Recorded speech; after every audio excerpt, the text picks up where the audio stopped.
waving? Great. Okay, great. That's me. Thank you. Bye.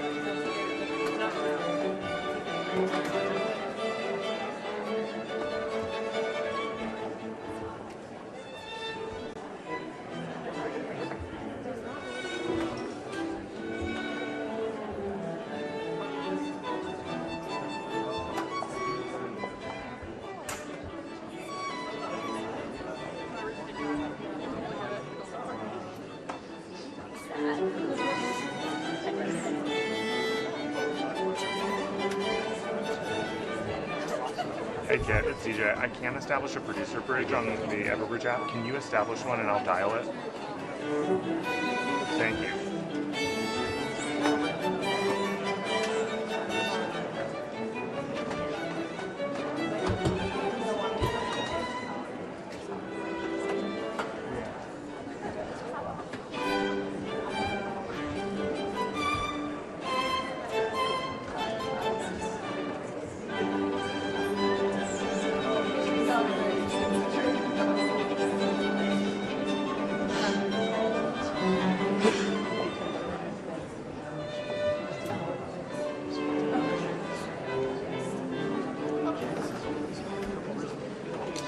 Hey guys, this is CNN Cool at the White House establishing a producer bridge for timing guidance.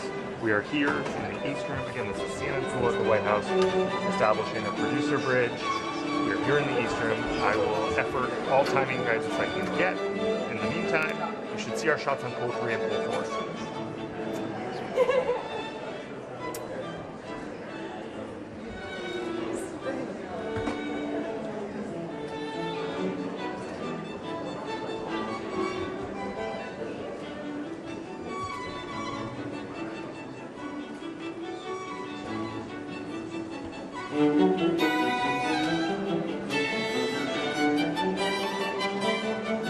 Please mute your lines if you are not actively speaking on the producer bridge.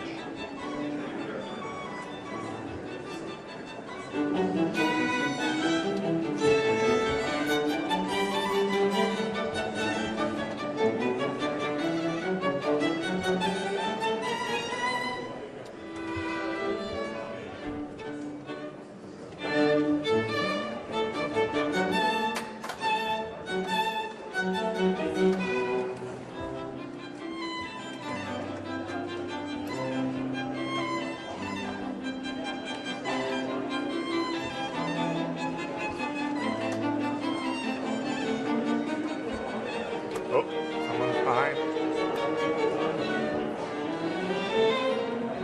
What if he entered that way?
Why is it so close? Why do you need your whole body? I feel like I need your body.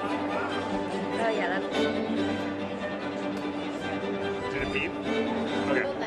Great. Oh, we've been doing it about making sure. I got some of you. Already practiced it. Already practiced it before. The stool, that's what I was like. Yeah.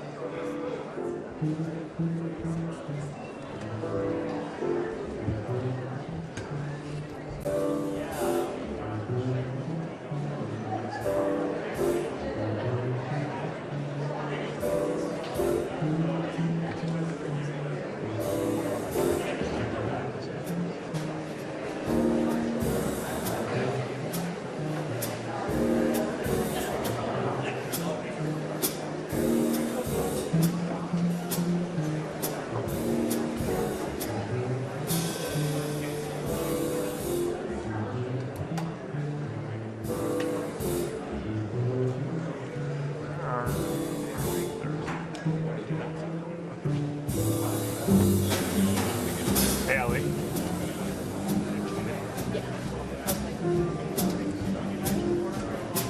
No, we will get one. She said she will give us one.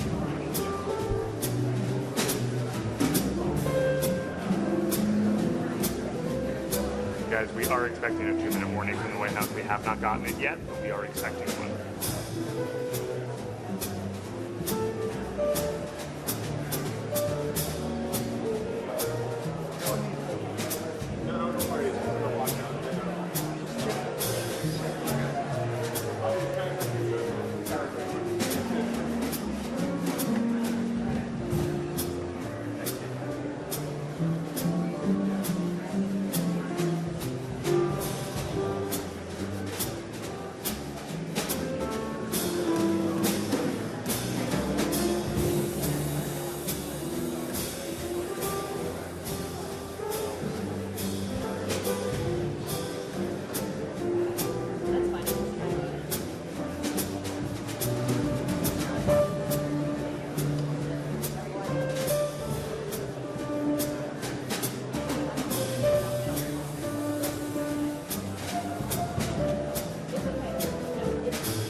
timing guidance here in the East Room, but it sounds like maybe the president might be speaking to some people in the other room. We can't really hear. But the music has stopped, so we might be close to the program beginning.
Hey guys, we're still here in the East Room waiting for a 2-minute warning. We have not gotten one yet.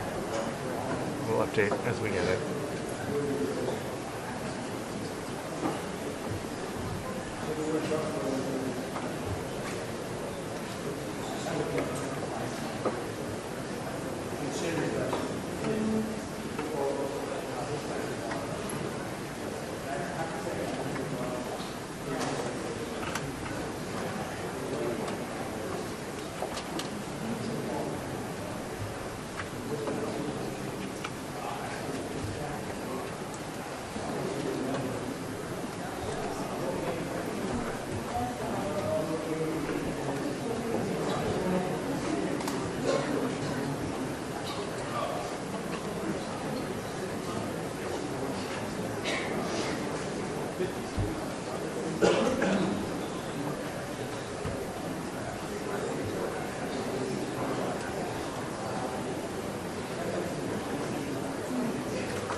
guys, just flagging that if you listen to the audio coming from our head on camera, the mulch is picking up some sound of the president in the other room. I can't really hear it from where I am, but you may be able to hear the president's remarks. It seems like the mulch is picking it up a little bit from the other room. We're not catching it wild in the room, but you may be able to hear what he's saying to the group outside the room.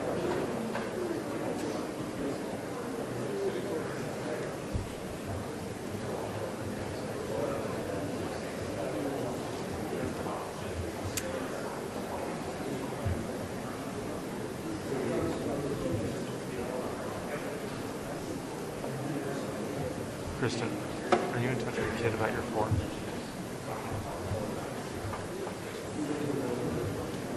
Great. Just wanted to make sure. I don't think you're going to make it.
Guests have walked into the room.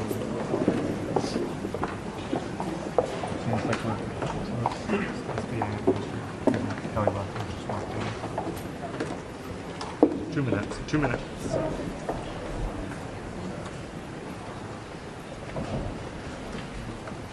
2-minute warning.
Guys, we are within the 2 minutes of hearing.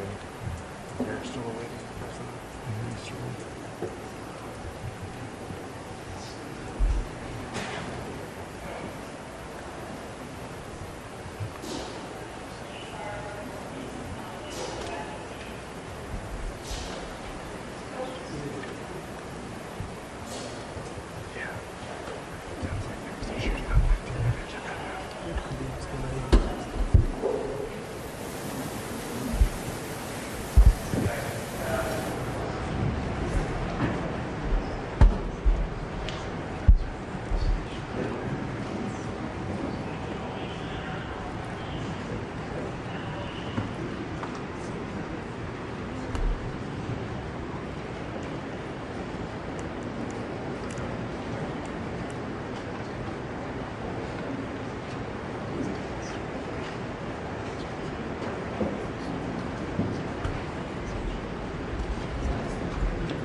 It's just happened.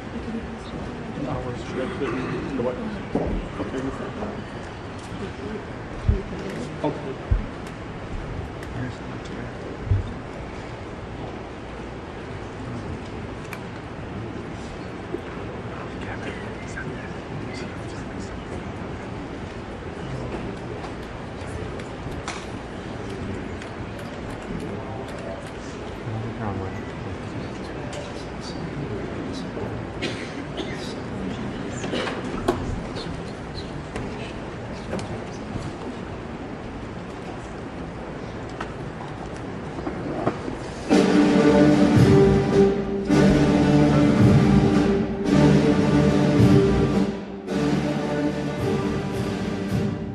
Ladies and gentlemen, the President of the United States, Donald J. Trump.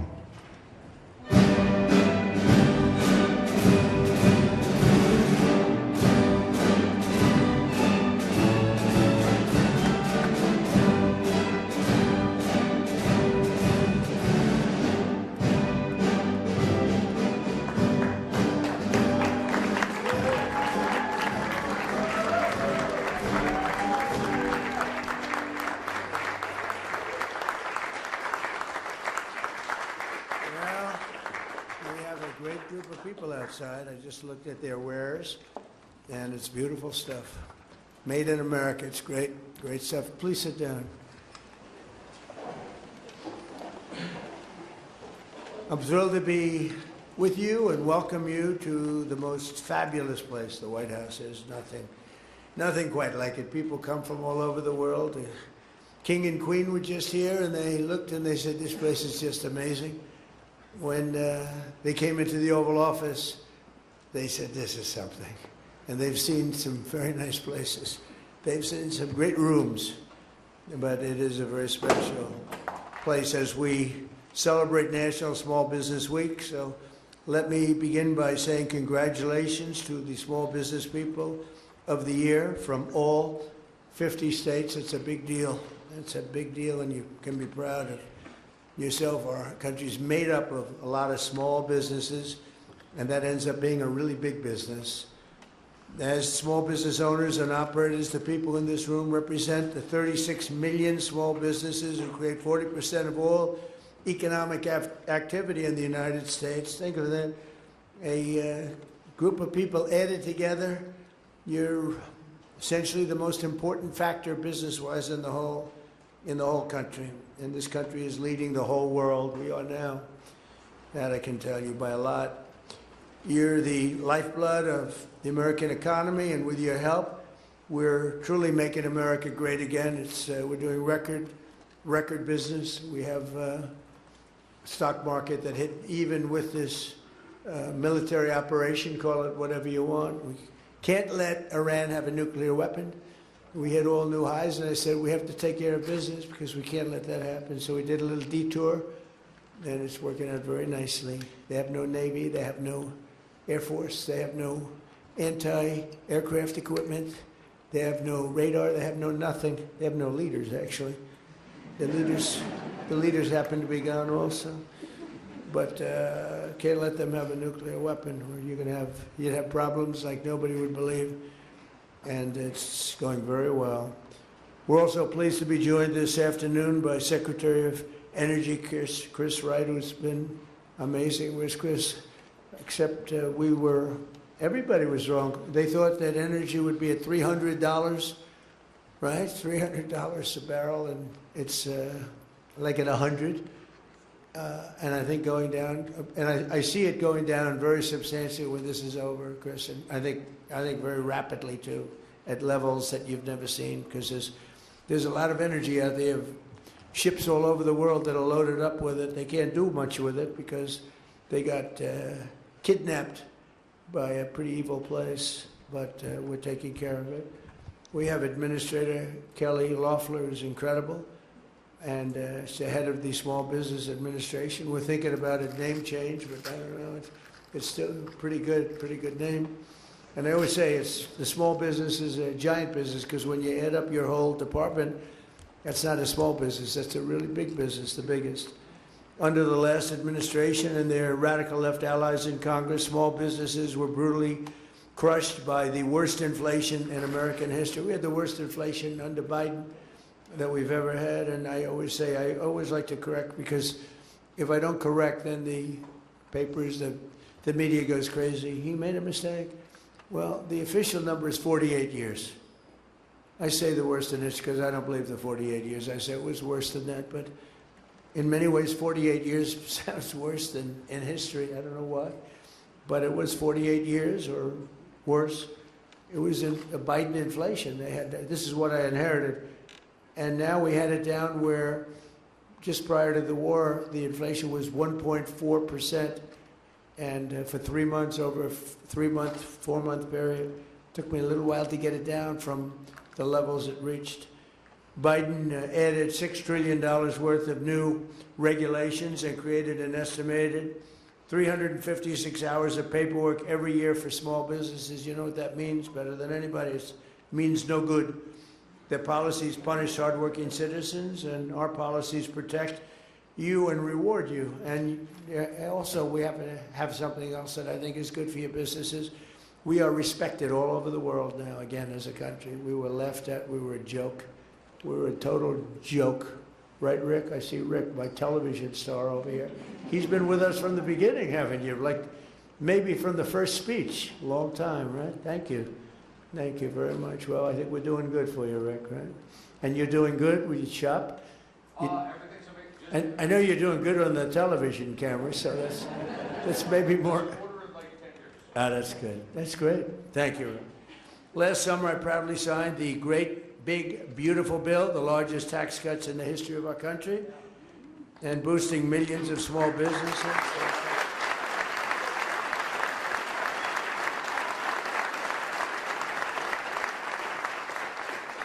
Boosting millions of small businesses. We passed no tax on tips, no tax on overtime, and no tax on Social Security for our seniors.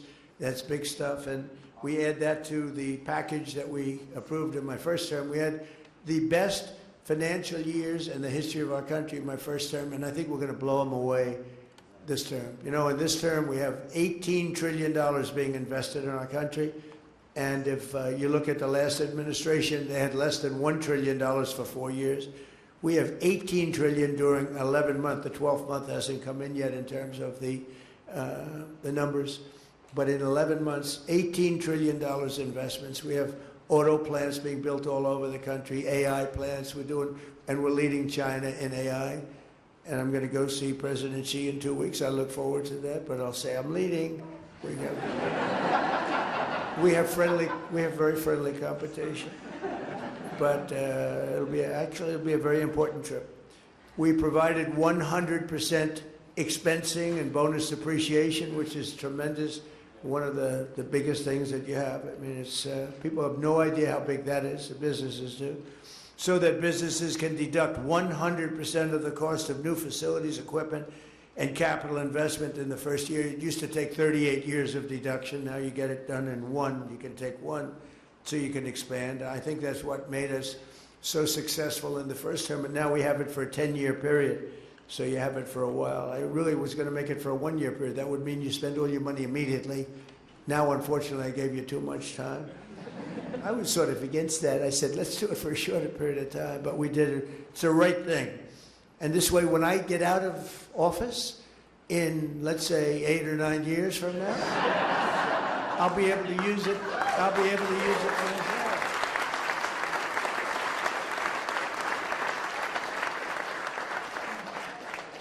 And to ensure that you and your family can keep your businesses in the family, we virtually eliminated the unfair estate tax or death tax for farmers and for small businesses. So, you know, oftentimes you build, I mean, I just met some incredible people. They have beautiful businesses, small businesses. They want to have their children. Those businesses were all long-term. It was, the father was there, right? We're just talking about with the beautiful pretzels. I said, pretzels, oh, those look good. I wanted to take some right now, but I didn't want to be rude and rip your bag apart. But the businesses were, they've been in business for a long time, almost every one of them. And you pass away, you want to have your children take over your business, they work in your business, and they got hit with the state tax, or we call it the death tax, but we call it both. It does the same thing. And they couldn't afford it. They went out, they take the business, they mortgage it up to pay the tax, and they end up losing the business. They end up going bankrupt. They end up, in many cases, committing suicide. We have a lot of that. You have a lot, especially farms, you know. They want to be on that farm. They don't want to lose their farm.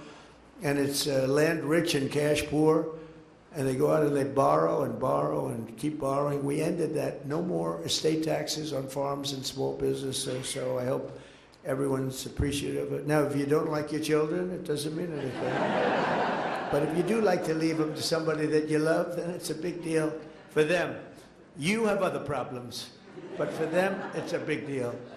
And I want to say thanks to these tax cuts. 12 million American small businesses got an average tax cut of over $7,000, and our pass-through deduction alone is delivering an average of $4,600 in savings to 8 million entrepreneurs, and is projected to generate $750 billion in economic growth for the country.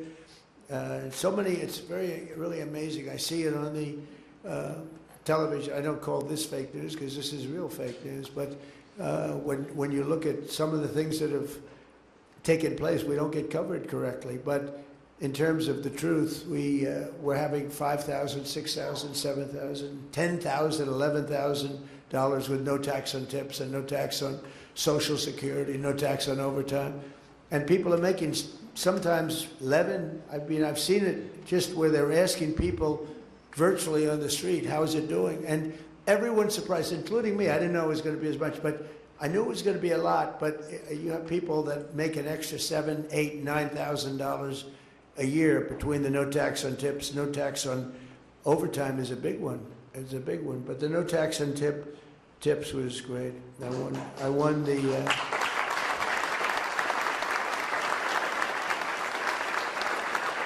You know, typically, I don't know why. I can't imagine people voting for the other side with their policies and everything beyond this, long beyond this. But we won Nevada by a lot, and typically Democrats win that state. And no tax on tips. A lot of people getting tips in Nevada, so it had a big impact on people, and much bigger than they thought. And they're just now starting to realize how big and how really wonderful the great big beautiful, I call it the great big beautiful bill is, because we really, it should be called the great big beautiful tax cut bill and regulation cut bill. We put everything in 4 years. If we didn't pass another bill, which won't happen because you always want to keep going, but everything was put into this one bill. That's why it's called the Great Big Beautiful Bill. And one of the things that happened is we were going to do it over 17 different bills. And I said, let's give it a shot. Put everything in one bill, and thank goodness we did it, because the Democrats don't approve anything. They don't approve. You can have the best thing. It can be for security. Look at the security. They want to defund ICE. They want to defund our incredible Border Patrol. And they wanted, essentially, they wanted to fund the police, but they don't want to say it. It's crazy what's going on. So we put it all at the beginning. We have a little honeymoon period, a tiny little honeymoon period in this case, so we got it all approved. Late at night it got approved. And this was really done as a 4-year bill, Kelly. You know that very well. You were a big part of it. And we got it done, and everybody was surprised. They thought we had to do it in little tranches. I don't know that we would have gotten the little tranches done. There was so much in here that people had to approve it. And if we would have done it individually, I'm not sure it would have gotten done. Plenty of those individual elements would not have gotten done. And almost as important as the tax cuts, we've slashed a record number of job-crushing regulations. That includes for you, and that includes tremendous numbers of environmental regulations, which stopped your businesses, but they didn't do anything, and they had no impact. If anything, they made the environment worse. But we eliminated 129 old regulations for every new one that was approved. It was supposed to be 1 in 10, and it's turning out to be 129. So for every regulation, think of that, 129, we lose them, we get rid of them. It was supposed to be 1 in 10. We would have been happy with, we did 1 in 12. We started off 1 in 7 with my last administration. We got it up to about 1 in 12. Now I see we have a 1 in 129. So we're getting rid of 129 nonsense regulations for every new one that we pass. And thanks to these pro-growth policies, our economy is roaring, and factory construction is way up. Consumer confidence is way up. Business investment is more than triple compared to that of just a short time ago. And before I took office, nobody can believe it. And nobody can believe the $18 trillion number that we gave you, because it's a record for any country, not just here, it's for any country. A lot of that had to do with November 5th, but a lot of it had to do with tariffs. We charge tariffs to companies when they come in. A couple of you were just saying to me that you're getting hurt by China and other countries making a product that's not as good, but it's less money because of the fact that there were no guards, no safeties for you, and we've changed a lot of it. Some have said you've absolutely saved our business, but because of the use of tariffs, we have all this money, because if they come in and build a business here, if they build their plant here, there are no tariffs. Jobless claims just hit the lowest level since 1969, and more Americans are working today than at any time in the history of our country. So we have more people working today than at any time.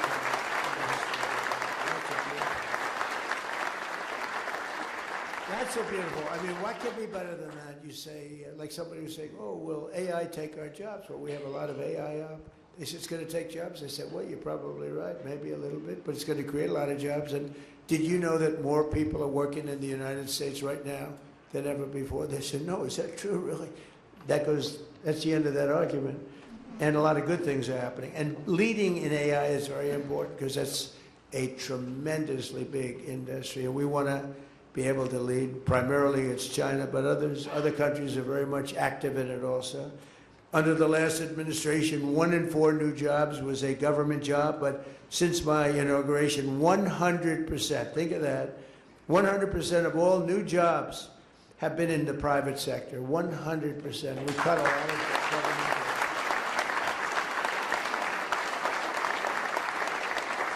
And 2 of the 3 new jobs have been in small businesses, but I just want to say, so think of that, 100% of new jobs are in the private sector. Now, to do that, we cut tremendous numbers of governmental jobs, and I feel sorry for everyone, and it's a hard thing to do. Many of those people voted for me, but now they like me because they went out, they got private sector jobs that they like better, and it's paying them sometimes 2 and 3 times more money. So it's worked out the right way, but you have to do that. You can't just we had government jobs where you'd have 10 people doing the job of 1 person, and you can't make America great that way. So we did it the hard way, but the correct way. The correct way. Big difference, right, Cal? You see it. It's, nobody's ever seen anything quite like it, and it was, especially working here, it's tough because this is the home of federal jobs. I wouldn't say I got tremendous. I mean, we won the election in a landslide. We got We won all 7 swing states. We did all the things that you've heard so many times with counties, which is a big count. That's why you see the map is all red practically. When you look at it, we won 86% of the counties in the country. But here is a little bit different. But now, if you look at those people, some of them have left. And by the way, speaking of that, Washington, D.C., which was very unsafe a year ago, a little more than a year ago, is now one of the safest cities in the United States.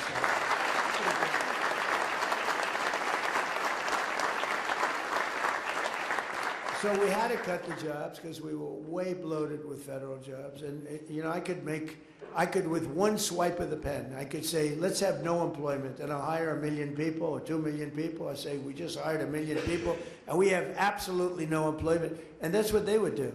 They'd have bad numbers coming up, so they'd hire a couple of 100,000 people, and the numbers would look okay. With me, it's the exact opposite. We terminate a lot of federal jobs that are unnecessary. And they don't like me for doing it, but a year later they like me because they end up having a much better job, oftentimes in a place where they'd much rather live. You know, they go to the place that they want to go. They're not stuck in Washington or someplace else. And they do much better. And in the end, I mean, I've had a lot of people come up, they say, I was so angry at you, but now I'm making sometimes 2 or 3 times the money in a job that I really like. So you got to do what you have to do. You have to, politically, I don't know if it's good, bad, or indifferent. I think it's probably bad, maybe politically, but in the meantime, I'm in the White House, so maybe it's good. A lot of times,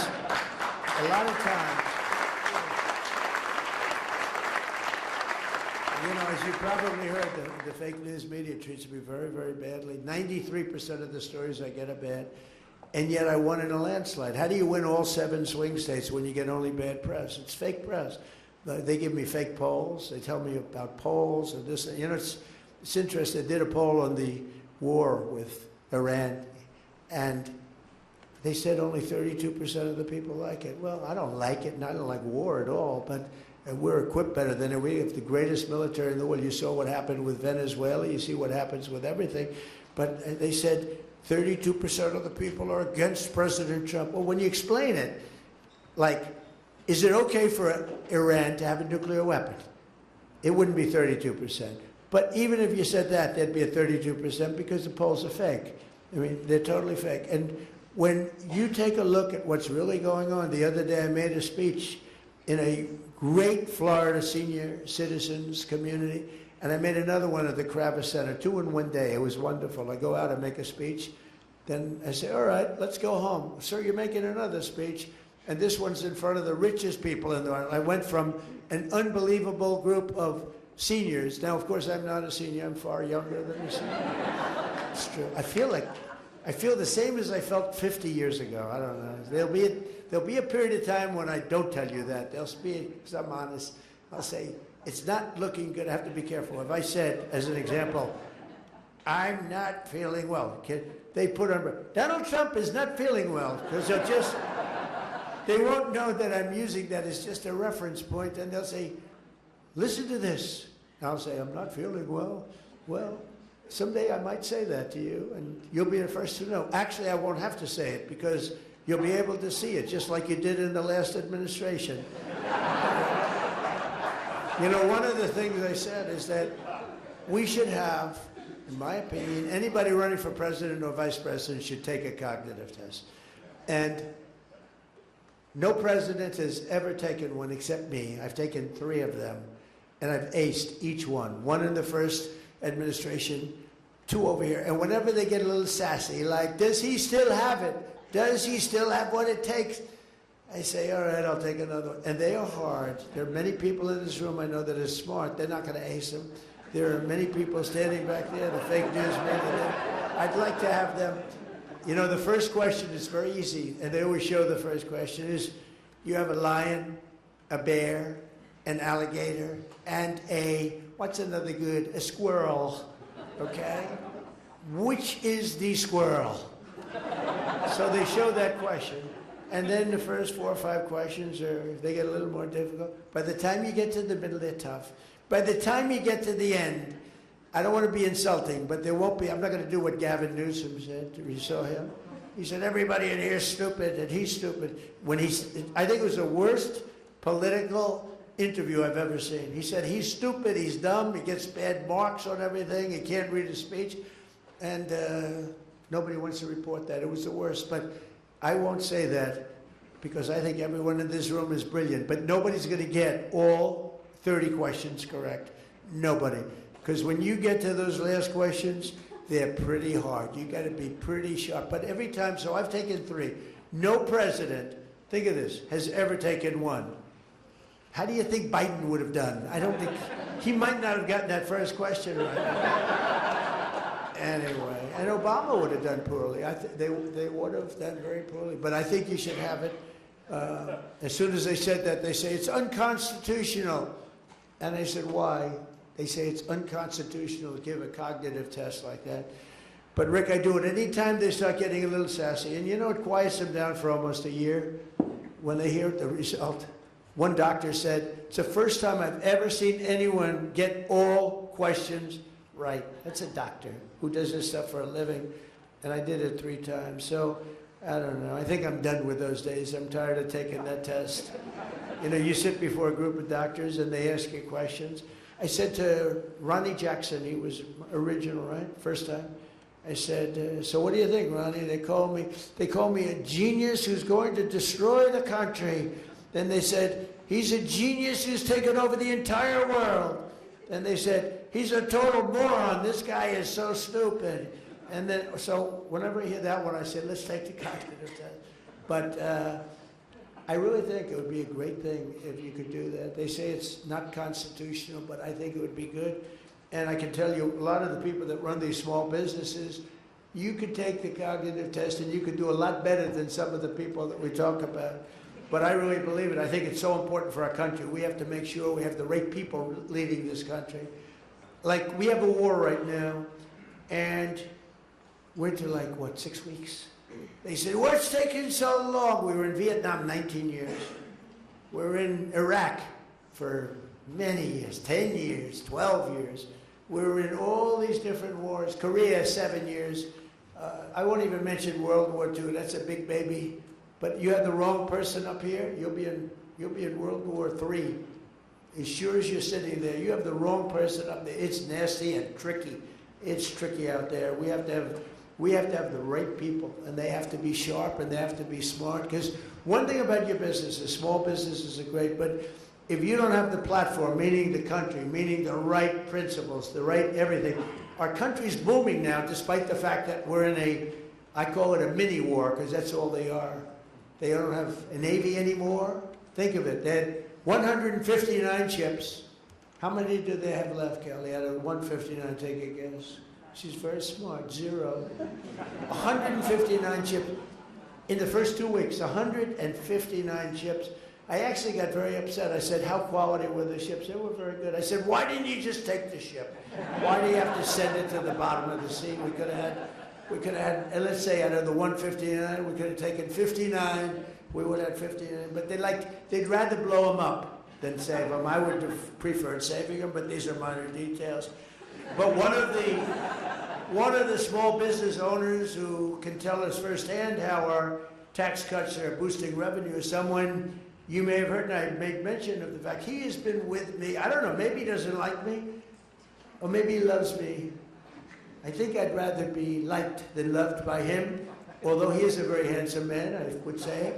But he's somebody that we all know, and I think he's a fantastic guy. And he's been to so many rallies, so many speeches, and I love being able to introduce him because he's a champion, he's a winner. You know, to go on television and to make it, he made it big, but to go on television, I don't know if you know this, Rick, 5% of the shows make it. 2% of the shows make it pretty good. 1% of the shows make it. So it's very risky to do a television show and I did The Apprentice, and that was one of the great hits of a long time. But you did your show, and I've just always admired. I admire people that will go against the odds. And when you do a television show, you're going, because very, very few of them make it, and you made it big. So I'd like to have Rick Harrison come up. It's a gold, silver pawn shop in Las Vegas, and you know his show very well, and thank you. Come on.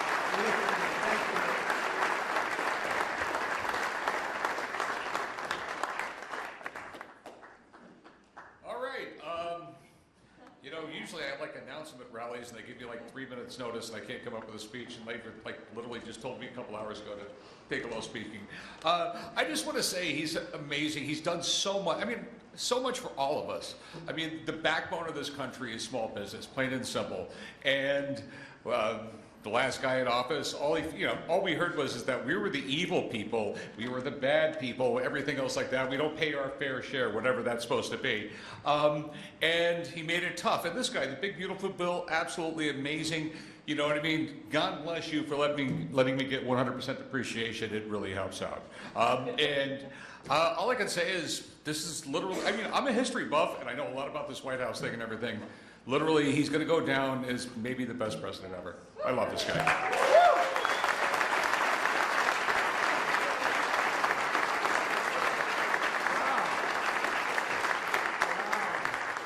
I'm glad we didn't tell you, because actually that was much better than when you're fully prepared. When he comes up fully prepared. No, that was great. Thank you very much. And very special guy. Thank you. Very nice. One of the strongest, and by the way, right behind him, see this?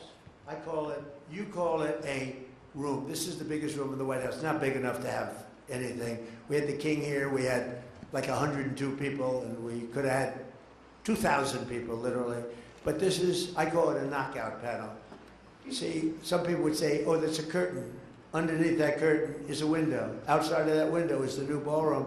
So I said, I'll get out of here, and I'll let you guys, if you want to see a beautiful structure going up, complex, safe, things that could never happen like happened a week ago. That was a pretty bad situation. You can't have 1,000 units over the ballroom with an entrance right next to where you are for a lot of reasons. So if you want, we're going to open that up. I think later on you'll open it up, let the people take a look, and it would be pretty good. Not as exciting as looking at oil wells like Chris gets to do all day long, right?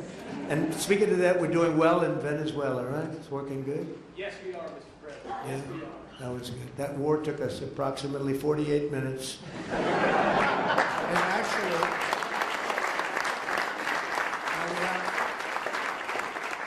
we have a great relationship. And you know what? I heard the other day that the people of Venezuela are really happy. They're seeing things happen that they haven't seen in 20 years. They're working, and there's a spirit in Venezuela that they haven't had in many, many years. And the big companies are coming in now, and they're building these giant rigs because there's a lot of oil in Venezuela, a lot of other things too, and a lot of great people. And we have people in charge that are doing a fantastic job, and they're working with you, and you are doing a fantastic job. So thank you very much, Rick. Good job. Proud of you.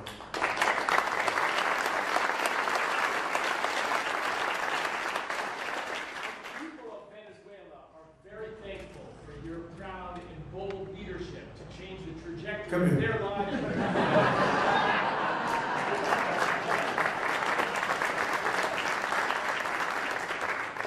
So good, I said, you better come up. No, I want to say, as you engage with the people of Venezuela and the businesses, I will tell you that President Trump is incredibly popular with the people of Venezuela. It's a nation of 30 million people going the wrong way for 25 years.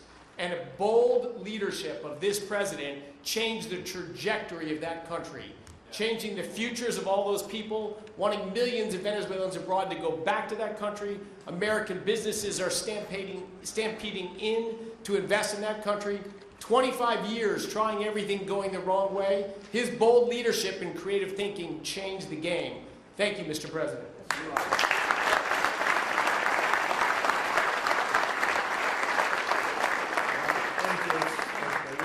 We have a great relationship. We have hundreds of millions of barrels of oil coming out of Venezuela, going to Houston and different places to have it refined. And we're sort of, it's almost really a partnership. The man you just heard speaking, Chris, has been, he wasn't my choice. I had somebody else for Department of Energy, a fantastic man, Doug Burgum. And I said, I want you to head up energy. He says, no, there's one person better than me, better than anybody. I said, who the hell is that? Chris, right?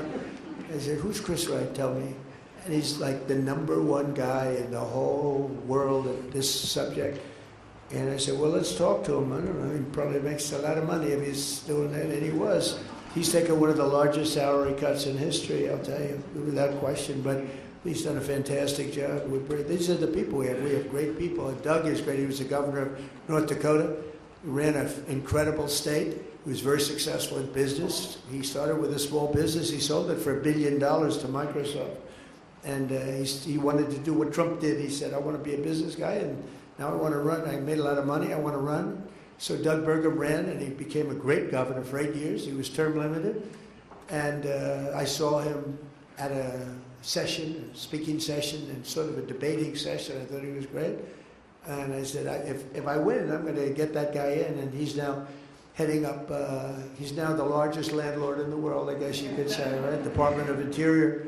And he's been fantastic, but he wanted Chris to be energy. So he's got all the power of the energy, but he doesn't have the land. Doug has none of the power of him, but he has the land. So I merged them. It's a friendly merger. We don't have any papers. They just get along together, right? And I think today we've announced we're drilling more oil by far than we ever have in the history of our country. More oil and gas by far. And this was just said, but this took place almost from the beginning, right? We got it started very, very early. So you're doing a great job. Doug was right. And we're also very happy with Doug because he's doing a fantastic job. Thank you very much, Chris. Appreciate it.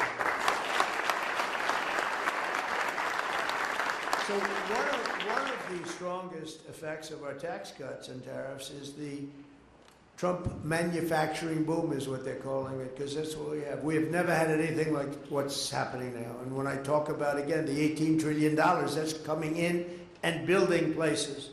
And as we speak, American companies are ordering core capital goods for factory construction and operation expansion. And you saw the construction numbers. Now, the plants will be opening over the next period of time, pretty soon. But, you know, we just got started. And these plants are going to be opening. Right now, the big numbers, the construction jobs in the country are going through the roof. And ultimately, when the plants open, then you're going to have manufacturing jobs, because right now, the plants, many of them haven't opened, but they're under construction.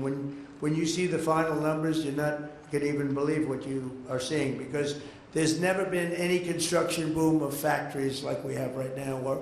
We lost our car industry. We lost 54% of our car industry to Canada, Mexico, Germany, Japan, South Korea, other countries. 54% over the years, over a period of probably 30, 35 years.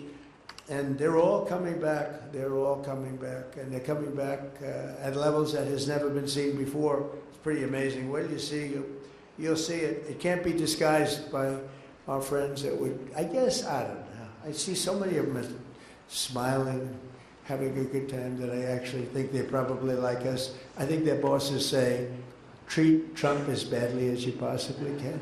But they had so many good faces, and so many, they are a lot of professionals there. But it's the highest rate in over 4 decades. And under 4 years of the Biden administration, real wages for manufacturing workers fell. It fell $840. Under 1 year of Trump, wages for factory workers, manufacturing factory workers, increased by $2,500. So think of that. Under Biden, it fell $840. And under Trump, it went up $2,500. That's quite a difference. And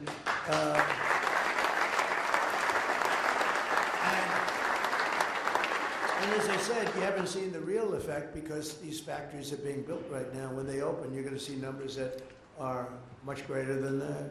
And a lot of these government workers, good people, and you know, I don't blame them for liking what they had, but they're going to all be in this system, and they're going to be making double and triple what they were making in government. We have a country again, because you can't have a country that works where you have literally 10 people to do one job.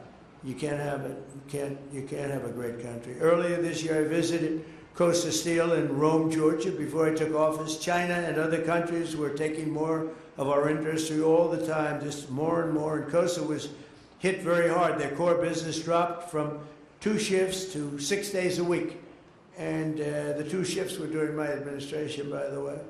But now is down to and then ultimately is down to 1 shift operating 3 days, and it was going down to 1 day, and they expected to go out of business. There was no stopping it. And now, thanks to the tax cuts and the steel tariffs that I put on, COSA is thriving like never before. I just heard from them, and they're at now full shifts, 2 full shifts, 6 days a week, and they may go to a 3rd shift, round the clock. Think of that, round the clock. They've never had that before, and they have the backlog of 7 months long of things that they're building, steel products, great. And they said, I was with the gentleman that owns the company. He thought he was going out of business, and now he said, now I have a great business in just a period of literally a year and a half. It's we thought we couldn't stop it. And he said, all of my friends up and down the line, they have different businesses, factories, big businesses, but they all thought they were going out of business, and now they're all doing better than they've ever done before. And they've gone from employing, in this case, COSA, 50 people to 125 people, and the 50 people is going down to about 14 or 15. And now they're at 125, and they're looking for additional people to work. And I want to thank their president, Andrew Seville, who I think maybe is here. Andrew, are you here someplace? Where are you, Andrew? Right. You want to say something? He's so he really understood what was happening, and I think it would be nice. You weren't supposed to speak, so I hope you're not nervous. Thank you. The most thing that took us right to the top was your tariffs. And I think everybody in here that runs a small business, the tariffs had an effect on you one way or another, and that has just taken us, all the jobs that were going to China, you brought them back, and it really took us to the next level.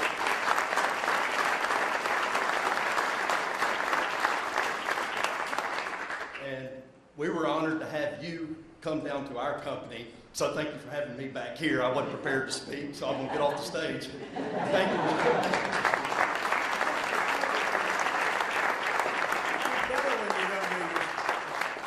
You know what?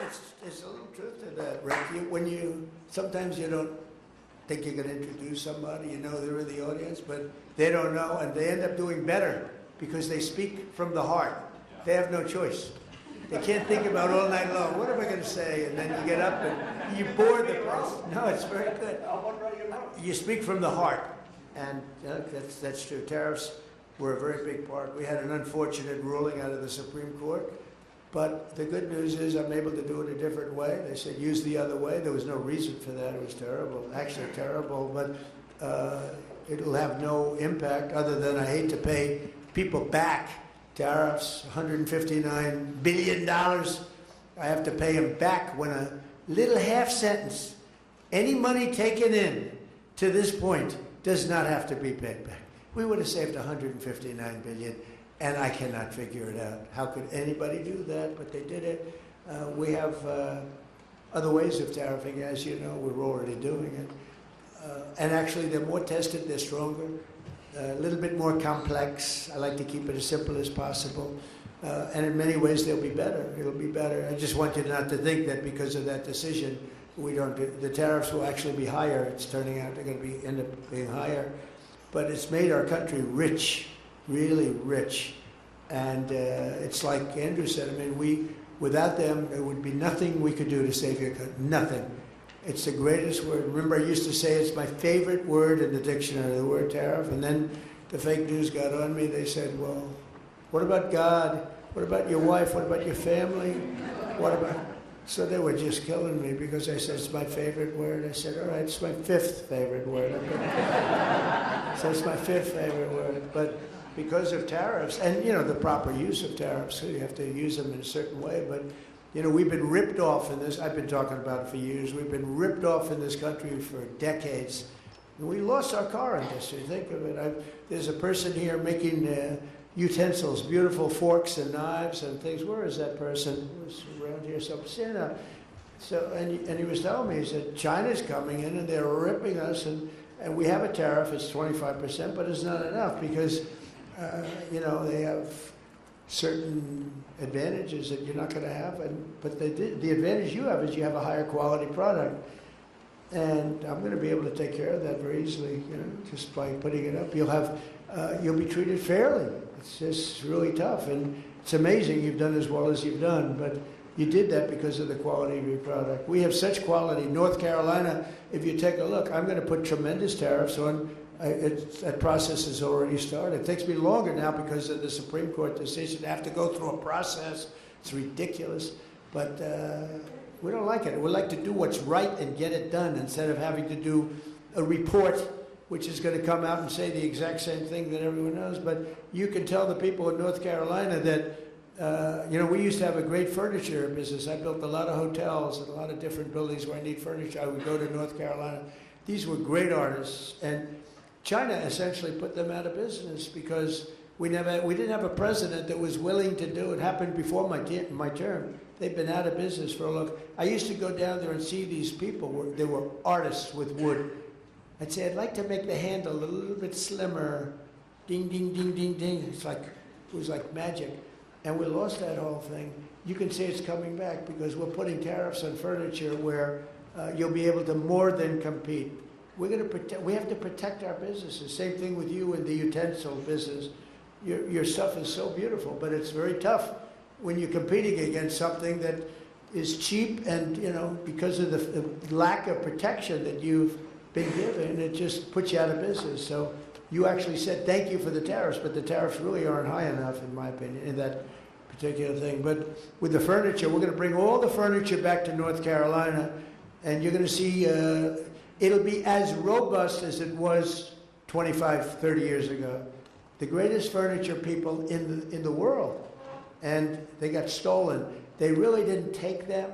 They found people in China that could do it, and all those people got put out of jobs, and their kids have that same ability. And you watch what happens, how good it is in North Carolina, because I've had to go through a process to get that approved, but now it's proved, and you're going to be, again, the furniture capital of the world, because nobody can do that quality. And I know the quality. I buy a lot of things from China, and because I was forced to. You know, when I was in the hotel business, I was forced to buy from China because of pricing and because of for other reasons.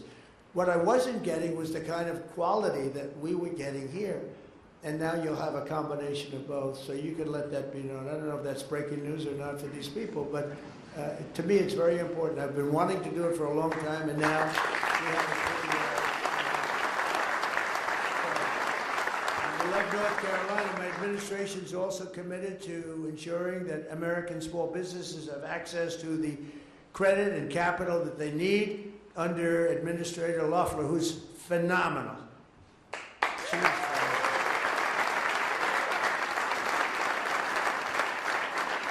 She's got a great husband, Jeff, and he's a friend of mine, and he's a very successful man, and he's a great man, and he's got a great wife, and I'm so happy getting her in this position. She replaced a woman who is a very legendary woman, Linda McMahon, who's now in education. She's doing a great job. She's moving education back to the States where it belongs. But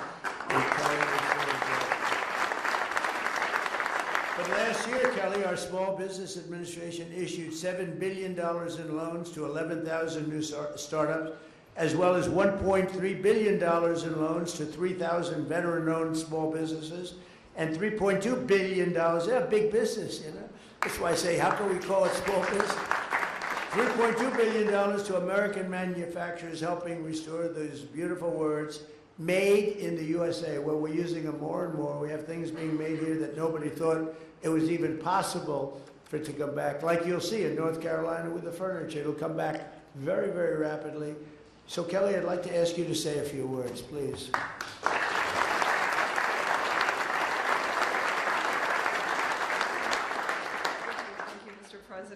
First of all, you are the most pro-growth, pro-small business president in American history. Thank you.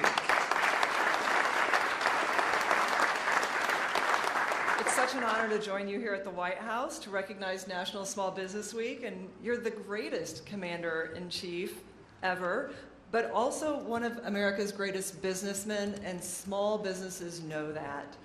They see that this administration is shifting power and capital From fraudsters and Washington bureaucrats back to Main Street job creators, just like we have gathered in this room today.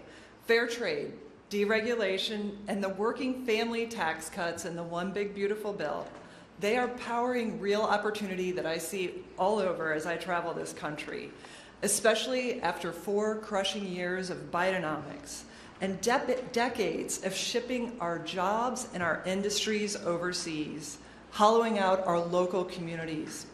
That is ending. As I travel the country each week, and Mr. President, I've traveled with you from Iowa's Machine Shed restaurant to Georgia's Coosa Steel factory. America First policies are restoring the American dream on Main Street to new heights. At generational businesses like Jimmy's Famous Seafood, at industrial innovators like Prince Manufacturing in Georgia and Blue Patriot in Nebraska, who are building big, beautiful new buildings thanks to the working family tax cuts. Today, 98% of U.S. manufacturers are small businesses. They're a critical part of securing our supply chains, and while they contribute to national strength across all kinds of industries, from energy to agriculture to defense and aerospace, America's big manufacturers rely on these producers and their skilled workers. And that's why President Trump's economic agenda means Made in America is coming back, and it's coming back fast.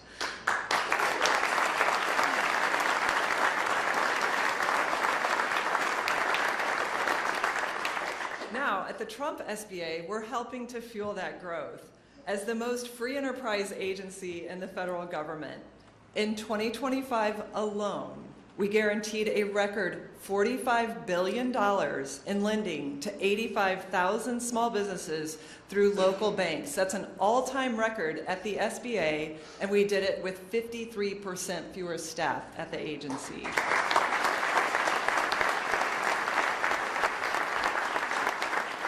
That capital is driving the job creation that you see. Record small business formation. This year, record small business formation and growth in communities all across America. It's such an honor to highlight the award winners that are here today and the vital role of hardworking small businesses that do their jobs every single day. They are America's backbone. From our farms and restaurants to our construction companies and our manufacturers and our trucking companies. Thank you, Mr. President, for recognizing that small business is big business. 250 years ago, our founding fathers were also entrepreneurs, small businessmen. With the America First agenda, that legacy continues. America is open for business again. Thank you, Mr. President.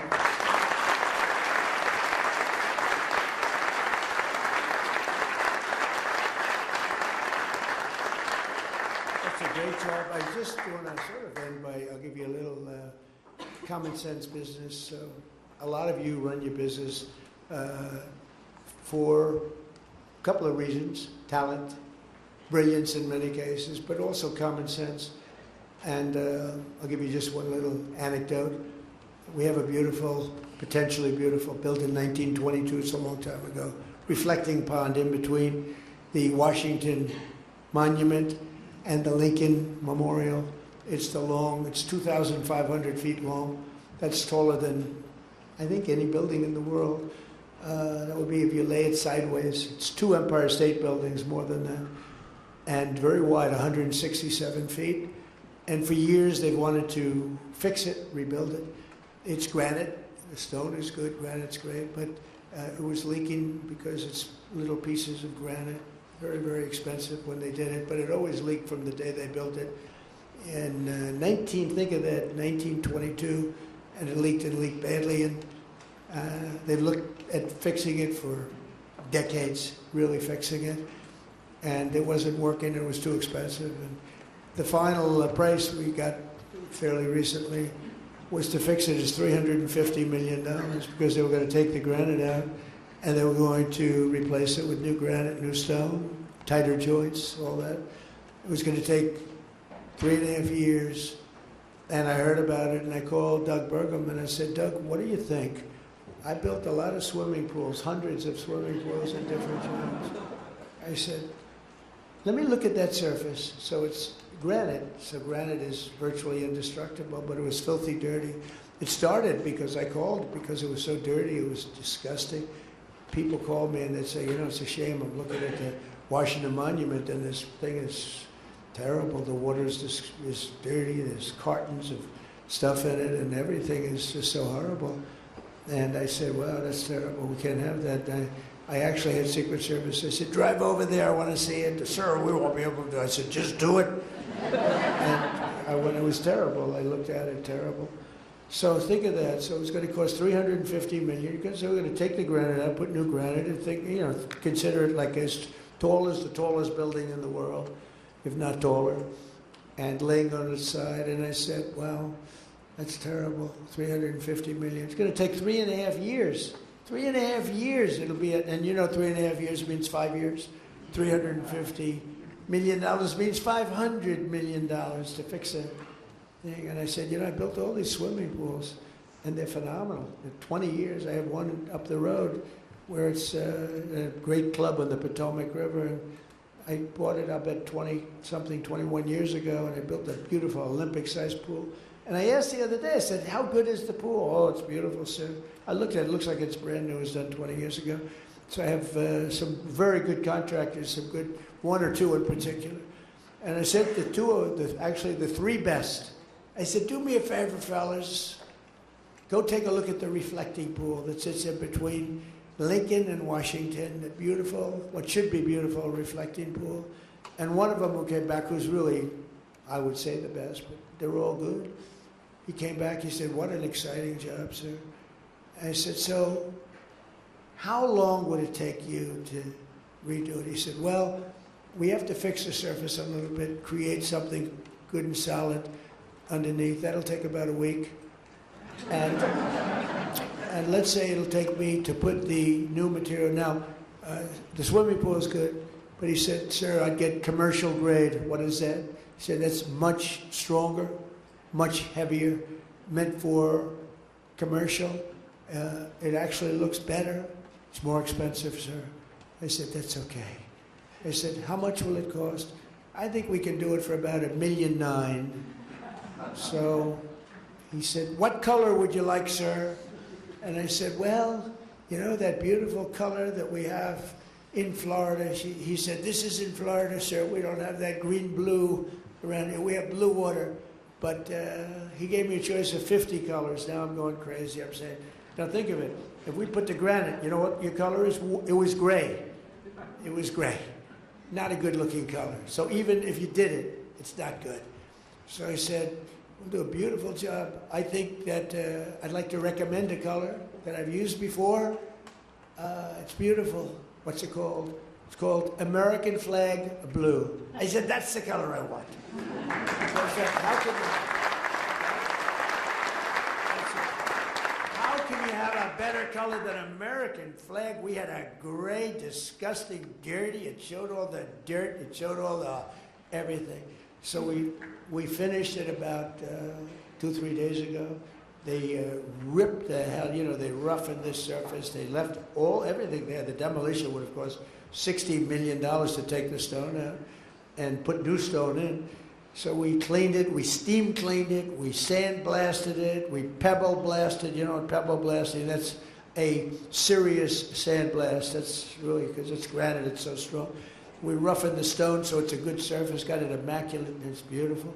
But it still has the lines in between it. You're going to have leaks all over the place. And we filled in some areas, and the work started a few days ago. And I wanted to go today. I said, let me see these small business people, and then I want to go over and see the contractors to see how they're doing. But Secret Service was not thrilled. They were not thrilled to be standing in the middle of a pool with lots of buildings looking down. You know, we have to be a little conscious of that, right?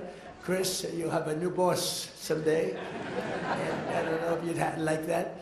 So here's the story, just in a nutshell. For a much better job, $1.9 million, 1 week. Because I don't call actually the Parks Department did a great job. They cleaned, they had a lot of men cleaning, they're scrubbing the scum off years and years of decay and bacteria and everything else you can think. It was terrible, actually. It was worse than the people would tell me. They say how bad it looked. It was much worse. The Parks Department did a fantastic job. They got it down to the surface, and these guys came in and made the surface really, really good. And now the fun starts, and they're putting it down. So, ready? 1.9 million versus $350 million.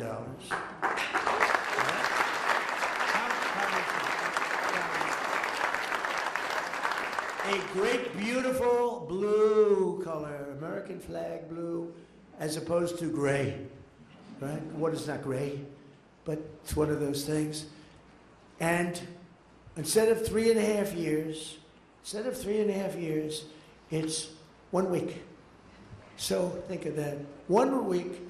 So everybody say, well, yeah, but you can't compare this. Yeah, you can't. It's much better. It's a much better job. This will last for at least 50 years, and you'll never have a leak. It's very strong. You couldn't, if you had a knife, I don't want to give anybody ideas. If you had a knife, you can't even cut it. So strong, so powerful. It's like powerful rubber. It is beautiful, sealed. And I looked at just one of the little pieces that they did to finish. It's like a piece of glass. Beautiful color, beautiful everything. You could never get anything like that. And just think of it. So for a tiny fraction of the cost and a tiny fraction of the time, we end up with the most beautiful thing that you'll ever see. And I look so forward to that opening up. And it's sort of a business thing. It's a common sense thing. First thing I thought of when I heard $350 million, because I'm the one that said, let's get it done. But they had done studies for years because they wanted to get it done. Never got done. Probably so expensive they couldn't afford to do it, really. But there's a thing, common sense, right? Swimming pool. I said, well, swimming pool looks so beautiful. Wouldn't that be nice? So for a tiny fraction of the time, a tiny fraction of the cost, we end up with a much better product. And this is what you people do with small businesses all the time. It's what Kelly does in running this. She comes to me a lot of times with ideas for less money. It's a better job. So I thought I'd tell you that because this just happened. This just happened. If you go down, if you'd like to see them doing it, on your way back home, take a trip down to the reflecting pond, or they call it the reflecting pool. Some people call it the reflecting lake, but the word reflecting is always a part of it. They call it different things, but reflecting is always a part. Last but not least, we have someone who is helping us lead the revival in American manufacturing, this year's National Small Business Person of the Year. I want to hire him. How big is this business? I want to get him. Mark LaMancha. And he's a fantastic guy, and he's the owner of Hometown Products, a metal casting and 3D printing company near Youngstown, Ohio. I hear it's amazing what he's done. In 2008, the company was nearing bankruptcy. It looked like it couldn't be saved, but that's when Mark patented a system to boost productivity at the company by more than 400%. Mark would like to use you in government. How would you, if you could use that system in government, that would be very nice. He transformed Hometown into a pioneer in 3D printing, and he's leading everybody. Then today, they're North America's leading producer of 3D printed sand cores and molds, which is a big business. And Mark, we're here to honor you today, and if you could come up, we're going to give you a little something.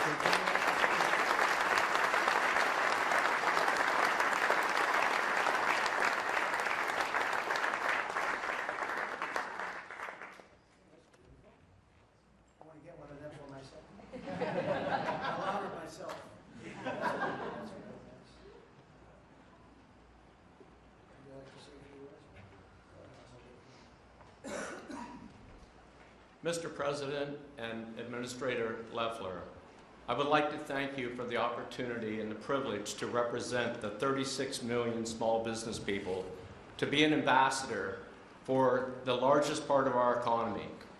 And I would like to thank you from the Hometown Products Industrial Athletes team that I have the privilege of serving every day as their head coach. But even more, I would like to thank you, Mr. President, for restarting and rebooting our economy. And manufacturing used to be 38% of our economy, and it's down to 9%. And I know that you love America, and I know that you want to restart that. You know, in the last 3 months, the PMI index has gone up 3 months in a row because of that restart. We have 10% increase in hiring, and we'll be able to buy more of those $1 million printers that we're able to print the fight, fight, fight Trump statue that was in Buffalo.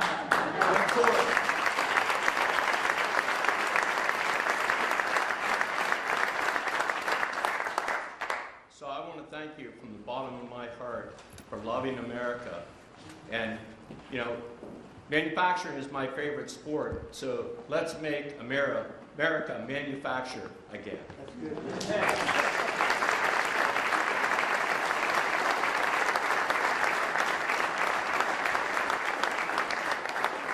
Great job. I heard it's a great company. Done a fantastic job with it. Thank you very much. And you're right. Well, we lost our manufacturing business, and I used to listen to President Obama say, "You'll never get manufacturing back. It's the biggest business in the world if you get it back."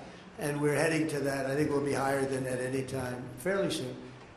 When these places open, I think we'll be higher than at any time in the history of our country. And we used to be a manufacturing capital. We were the manufacturing capital of the world, and then it got taken away. The chips went to Taiwan, and all they had to do is say, if you sell your product back into the country, there's going to be 100% tariff, and nobody would have left.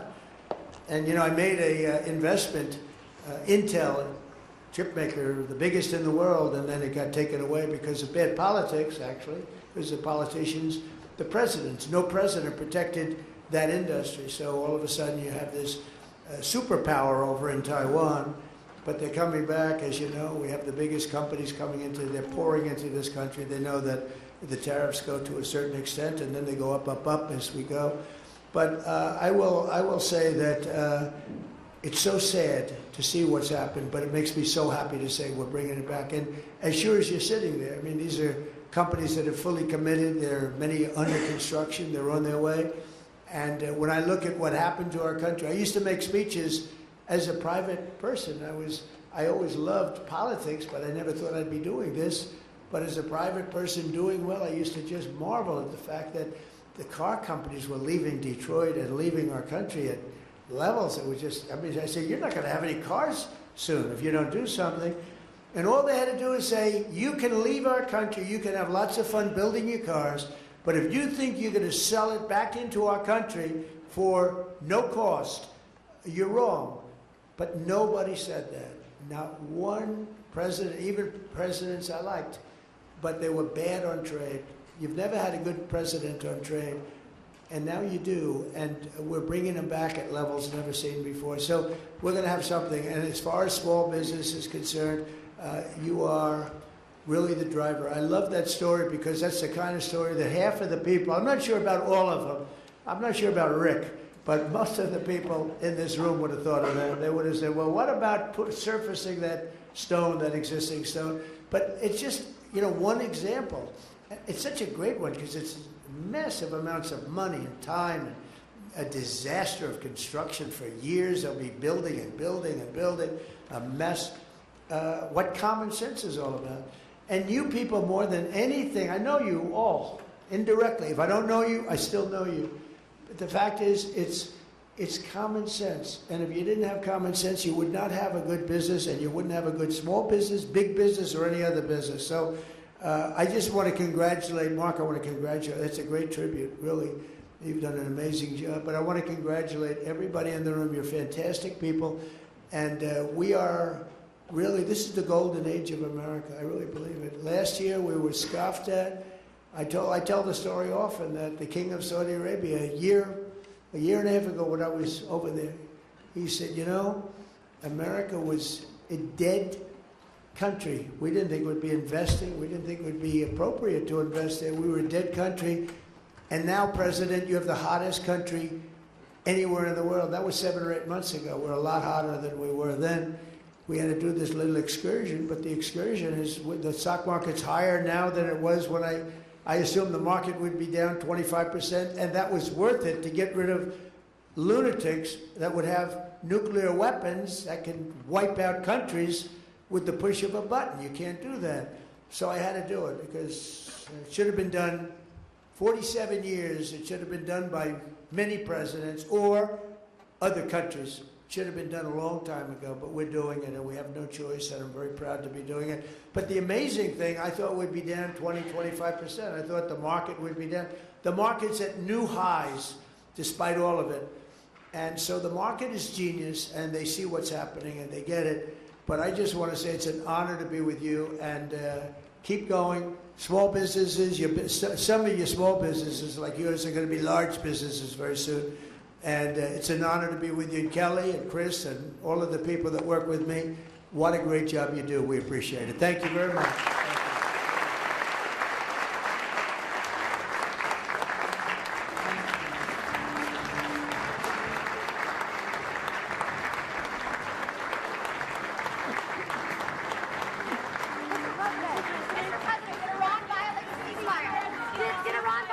Mr. President, do you think the ceasefire will hold?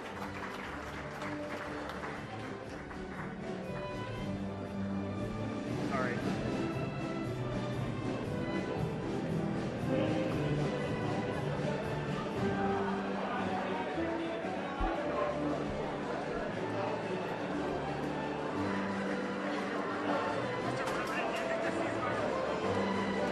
All right, this Irish down slowly.